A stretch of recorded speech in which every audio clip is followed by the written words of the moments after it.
ముంబైని financial capital అంటారు, బెంగళూరును technology hub అంటారు, ఢిల్లీని పవర్ సెంటర్ అంటారు, అహ్మదాబాద్ను బిజినెస్ నగరం అంటారు.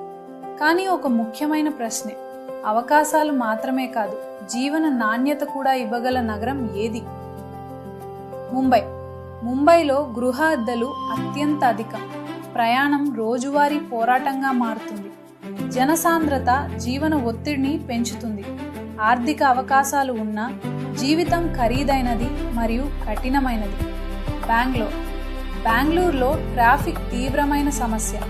నీటి కొరత మరియు మౌలిక వసతుల ఒత్తిడి పెరుగుతోంది. ఉద్యోగాలు ఉన్నా రోజువారీ ప్రయాణం అలసటను పెంచుతుంది. ఢిల్లీలో గాలి కాలుష్యం దేశంలో అత్యధిక స్థాయిలో ఉంటుంది. వాతావరణం తీవ్రంగా మారుతుంది. వేడి మరియు చలి రెండూ తీవ్రం. అహ్మదాబాద్లో వేసవి తీవ్రంగా ఉంటుంది. పీజీ వసతి రేట్లు అధికంగా ఉంటాయి.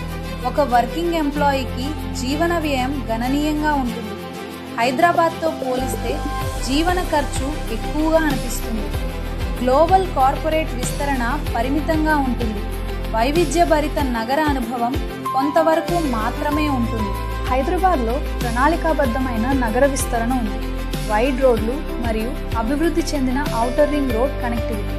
ఐటీ, ఫార్మా, స్టార్టప్ రంగాల్లో బలమైన స్థానం. అఫోర్డబుల్ హౌసింగ్ మరియు సమతుల్య జీవన వ్యయం. తీవ్రమైన కాలుష్యం లేదు.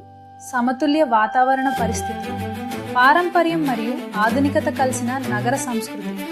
ఇది వేగం మాత్రమే కాదు, ఇది సమతుల్య అభివృద్ధి. నిజమైన విశ్లేషణ కావాలా?